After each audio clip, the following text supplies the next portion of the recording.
স্বপ্নে সাপ দেখলে কি হয়? আমরা অনেকেই কিন্তু স্বপ্নে ভয়ঙ্কর সাপ দেখি। এই সাপ দেখলে কি বার্তা পৌঁছায় আমাদের কাছে, এটা কিন্তু আমরা অনেকেই জানি না। আমাদেরকে সতর্ক থাকতে হবে। অনেকে স্বপ্ন সম্পর্কে কেউ বিশ্বাস করে, কেউ বিশ্বাস করে না। এই স্বপ্ন কিন্তু নবুয়তের ৪৬ ভাগের এক ভাগ। শুধু তাই নয়, ইউসুফ আলাইসাল্লাম সবচেয়ে বড় স্বপ্নের ব্যাখ্যাদাতা ছিলেন এবং নবী সাল্লাল্লাহু স্বপ্নের ব্যাখ্যা দিতেন। আবু বকর সিদ্দিক রাদিয়াল্লাহু তাআলা স্বপ্নের ব্যাখ্যা দিতেন। এমনকি মুহাম্মদ ইবনে সিরিন রাহমাতুল্লাহ আলাইহি তিনি তার যুগের সবচেয়ে বড় স্বপ্নের ব্যাখ্যাদাতা ছিলেন। এই স্বপ্ন কয়েকটা প্রকার রয়েছে। স্বপ্ন হচ্ছে ৩ প্রকার। একটা হচ্ছে ভালো স্বপ্ন, এটা আল্লাহর পক্ষ থেকে আসে। আরেকটা হচ্ছে খারাপ স্বপ্ন, যেটা শয়তানের পক্ষ থেকে আসে। আরেকটা হচ্ছে ইচ্ছা স্বপ্ন, আপনি সারাদিন যেটা চিন্তা করবেন সেটা আপনি স্বপ্ন দেখবেন। এখন এই স্বপ্নে যদি কেউ সাপ দেখে, তাহলে এটা হচ্ছে সতর্ক বার্তা, এটা বিপদ সংকেত হতে পারে। যদি আপনি স্বপ্নে দেখেন যে সাপ আপনাকে ধাওয়া করছে অথবা সাপ আপনাকে তাড়া করছে, আপনার ঘরে সাপ ঢুকছে, তাহলে এই স্বপ্ন হতে পারে যে কোনো শত্রু আপনাকে আক্রমণ করতে যাচ্ছে, কেউ আপনার সাথে দুশ্মনী করছে, আপনাকে ক্ষতি করার চেষ্টা করছে। এটা হচ্ছে সতর্কবার্তা।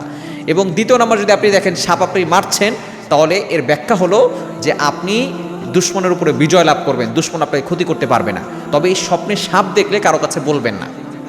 আপনি যদি স্বপ্নে সাপ দেখেন, ঘুম থেকে ওঠার পরে সাথে সাথে আপনি বাম দিকে 3 বার থুতু নিক্ষেপ করবেন। ফু দিবেন না, থুতু নিক্ষেপ করবেন। এরপরে আউযু বিল্লাহি মিনাশ শাইতানির রাজিম পড়বেন। এবং যদি অতিরিক্ত ভয়ঙ্কর স্বপ্ন দেখে থাকেন, তাহলে আপনি 2 রাকাত নামাজ পড়ে ফেলবেন এবং যেদিকে কাত হয়ে আপনি স্বপ্নটা দেখেছিলেন তার বিপরীত দিকে কাত হয়ে আপনি ঘুমিয়ে পড়বেন।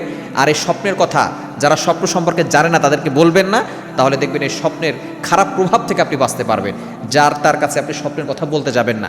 দেখা যাচ্ছে উল্টাপাল্টা ব্যাখ্যা করলে তার একটা প্রভাব আপনার উপর পড়তে পারে। এজন্য সাপ স্বপ্ন দেখলে আপনি সতর্ক থাকবেন, বেশি বেশি করে লা হাওলা ওয়ালা কুওয়াতা ইল্লা বিল্লাহিল আলিয়্যিল আযীম পড়বেন, দান সদকা করবেন। আল্লাহ তাআলা এই খারাপ প্রভাব থেকে আপনাকে হেফাজত করবেন।